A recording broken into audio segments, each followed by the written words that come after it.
Hi, I'm Lena, 58 years old with laugh lines earned from raising my son Tyler alone after my husband Robert passed 15 years ago. Mom, I got in! Full scholarship to state! Tyler bounced around our kitchen, waving his acceptance letter. I never doubted you for a second. I hugged him tight. Your dad would be so proud. I picked up extra shifts at the hospital to help with expenses his scholarship didn't cover. When he graduated and landed that job at Peterson and Associates, we celebrated like we'd won the lottery. Couldn't have done it without you. He gave me a silver bracelet with our initials. Team Martinez forever. Our Sunday brunches became tradition until Vanessa entered the picture. You'll love her, Mom. She's incredible. Vanessa arrived to our first dinner with expensive wine and rehearsed compliments. Tyler talks about you constantly, Lena. So sweet how close you two are. Something in her tone made me uneasy. The changes came gradually. Tyler missed brunches because Vanessa suddenly planned day trips. When they decided to move in together, I offered to help. That's sweet. But we've hired professionals, Vanessa said. Wouldn't want you straining your back. I was 58, not 85. 6 months later, during dinner at my home, they announced their engagement. We're getting married. Vanessa flashed a diamond that caught every light. When I offered my mother's pearl earrings as her something borrowed, she laughed. No offense, but they're a bit dated. When I suggested helping with the rehearsal dinner, Vanessa sighed. My mother has specific ideas. Perhaps you could just show up? Last Friday, they visited unexpectedly. Tyler fidgeted with his watch, Robert's watch I'd given him at graduation. Mom, we need to talk about your role in the wedding. And after, Vanessa interrupted. We need boundaries. Boundaries? You're a bit overbearing, always calling, wanting to visit. Tyler wouldn't look at me. Vanessa we think, it would be best if you step back. Step back from my only child's life? You have two choices. Vanessa leaned forward. Support our marriage by respecting our rules. No unannounced visits, no calling without texting first, and understanding that Tyler's primary family is now me. And the second choice? Remove yourself completely. I looked at Tyler, waiting for him to defend me. It's for the best, Mom. Vanessa knows what's good for us. 15 years of single motherhood, thousands of packed lunches, countless nights of homework help, all reduced to this moment. I stood, smoothing my skirt. I understand completely. You'll follow our rules then? Vanessa smiled triumphantly. I walked toward the door, pausing only to look back at my son. No, I'm choosing option 2, but on my terms, not yours. The moment my front door closed, I collapsed onto my sofa and dialed Diane's number. He actually said that? Your own flesh and blood? Diane poured us both glasses of Merlot at her kitchen table an hour later. Stood there like a stranger while she delivered the ultimatum. 15 years raising him alone, and he couldn't even look me in the eye. That witch has her claws in deep. What are you going to do? I'm not begging for scraps of my son's attention. My phone lit up with Tyler's name. Third call in 30 minutes. Aren't you going to answer that? No. He made his choice. Later that night, my brother Marcus dropped by. You doing okay, sis? He pulled me into a bear hug. Been better. Remember when our biggest problem was deciding who got the last popsicle? Want me to go knock some sense into him? No, this is between Tyler and me, though I wouldn't object if you accidentally ran into Vanessa with a shopping cart at Kroger's. Accidentally on purpose. Got it. The next morning, I logged into my banking app. That's when I noticed it. Tyler's name was missing from our joint account, replaced by Vanessa Collins. The account had nearly $40,000, money I'd been saving since Robert died, our rainy day fund. I called Richard, Robert's best friend and Tyler's godfather. Lena, everything okay? No, do you have time to meet? It's about Tyler. 2 hours later at Mercer's Cafe, I explained everything. He's changing, Richard. I barely recognize him anymore. Vanessa, right? I met her once. Something felt calculated about her. She's isolating him, and now he's removed himself from our joint account and added her instead. That doesn't sound like Tyler. Let me make some discreet inquiries. 3 days later, Richard called with news. I spoke with James Wilson. His son dated Vanessa 2 years ago. Same pattern. She pushed him to cut ties with family, then gained access to his finances. What happened? She cleaned out their joint account before dumping him. James said 3 other families have similar stories. I spent the next 2 weeks gathering information. Each story followed the same script. Vanessa isolating her targets, gaining financial control, then moving on. She's a professional con artist, I told Diane. But how do I get Tyler to see it without him thinking I'm just a jealous mother? You need irrefutable evidence and patience. That evening, I received a text from an unknown number. Mrs. Martinez, this is Monica Collins, Vanessa's sister. There's something you should know. We met at a diner 20 miles out of town, where Monica nervously slid a folder across the table. Bank statements, she whispered.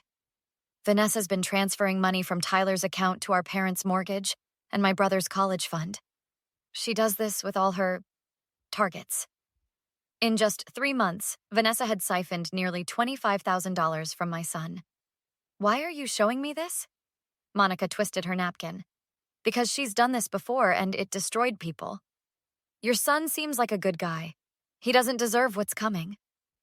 3 months passed without a word from Tyler. Then my phone buzzed on a rainy Tuesday. Mom, can we talk? My heart jumped, but I steadied my voice. I'm listening. I miss you. Things haven't been... I don't know. Can I come over? 2 hours later, Tyler sat at my kitchen table, looking thinner, dark circles under his eyes. You look tired, honey. Haven't been sleeping great. He twisted his wedding band. You got married? Without telling me? It was sudden. Vanessa thought a courthouse ceremony made more sense financially. I bet she has. What's that supposed to mean? Nothing. Tell me why you're here. He sighed heavily. Everything's so complicated now. Vanessa checks my phone, questions where every dollar goes. Last week she flipped out because I bought lunch for a coworker. That sounds controlling. She says she's protecting our future, but sometimes I feel like I can't breathe. What do you want from me? I don't know. Maybe just to talk to someone who doesn't analyze everything I say. I'm having a small dinner party Saturday. Why don't you both come? Vanessa doesn't really like... It's just Richard, Marcus, and a few friends. Saturday arrived, and surprisingly, Tyler and Vanessa showed up. Richard was already there, along with James Wilson, whose presence caused Vanessa to nearly drop her wine glass. James? What are you doing here? Lena and I have mutual friends. Small world, isn't it? When we moved to the living room, Richard cleared his throat. Tyler, as your godfather and financial advisor, I'm concerned about some recent transactions in your accounts. Vanessa immediately stood. This is completely inappropriate. Our finances are private. Sit down. This concerns my son's well-being. Tyler, over $25,000 has been transferred to accounts belonging to Michael Collins and Frank and Julia Collins, Richard continued. Tyler frowned. That's Vanessa's family. I never authorized those transfers. I was helping my family. You said you were fine with it. I said you could send them $2,000 once. Perhaps you'd be interested to know this isn't the first time, James interjected. My son lost over $30,000 before Vanessa left him for someone with better long-term prospects. That's a lie. Vanessa's face flushed. I pulled out the folder Monica had given me. These are bank statements showing transfers to the Collins family, and these show the same pattern with James's son and 2 other men. Your sister provided these. She was concerned about what you're doing. Monica? My own sister? You can't possibly believe any of this. Vanessa turned to Tyler. They've fabricated everything because they're jealous. Your mother never wanted you to be happy with anyone but her. That's not true, Tyler whispered, scanning the documents. Look at me. Vanessa grabbed his arm. Who are you going to believe? Me, your wife, or your manipulative mother? Tyler looked up at me, confusion and pain written across his face. Your mother is a bitter, lonely old woman who can't stand that you found happiness without her. Vanessa shouted, pointing at me. She's poisoned everyone against me because she can't accept that you have a new life. The room fell silent after Vanessa's outburst. Tyler stared at the documents spread across the coffee table. Is there anything else you'd like to add, Vanessa? I kept my voice calm. Or should we call your sister to join us? You wouldn't dare. I pulled out my phone. Actually, Monica's waiting for my call. Vanessa lunged for my phone, but Marcus stepped between us. Don't even think about it, he warned. There are 5 witnesses here, Richard said. These financial records show a clear pattern of fraud. Tyler, baby, you can't believe this garbage. Vanessa's voice switched from rage to pleading. We're married. Tyler finally looked up. How many others were there before me? What? How many other guys did you con before you found me? This is ridiculous. I'm leaving. Vanessa grabbed her purse. Come on, Tyler. I'm not going anywhere with you. Fine. Stay with Mommy. She stormed toward the door, then turned with a smirk. Good luck getting your money back. As your wife, half of everything is legally mine now. About that, Richard produced another document. A marriage license requires valid signatures. The county clerk confirmed this morning that Tyler's signature was forged. Vanessa's face went pale. You're bluffing. The police have been notified. James stood. They're probably at your apartment now with a warrant for financial fraud. Vanessa bolted. We heard tires screeching seconds later. She won't get far, Richard said. I've frozen all the accounts she had access to. After everyone left, Tyler and I sat in silence. He finally spoke. I don't know how to apologize for what I did to you. Don't apologize yet, I replied. Show me instead. What do you mean? I won't pretend the last few months didn't happen. You chose her over me. I know. I was blind. I'll always be your mother, Tyler, but our relationship needs new boundaries. Healthy ones, based on mutual respect. Anything. Just tell me what to do. First, you need to get yourself together. See a therapist. Understand why you were vulnerable to her manipulation. And then we start rebuilding. Slowly. 2 weeks later, Vanessa was arrested trying to board a flight to Mexico. The district attorney found 6 previous victims. I started meeting with James and the other families. Our little support group grew as word spread. 6 months later, we launched Family First, a support network for those affected by manipulative relationships. Our first workshop filled every seat. I never thought anything positive could come from all this, Tyler said, helping me set up chairs. He'd been attending therapy regularly, staying at Marcus's while getting back on his feet. Sometimes the worst experiences teach the best lessons. Last Sunday, I hosted a family barbecue. Marcus and Diane argued good-naturedly about grilling corn. Richard showed off pictures of his new grandbaby. Tyler arrived last, carrying a bouquet of my favorite lilies. These are for you, he said, kissing my cheek. Not because I'm still apologizing, but because I appreciate you. As we gathered around the table, Tyler caught my eye from across the yard. Hey, Mom, he called out as everyone found their seats.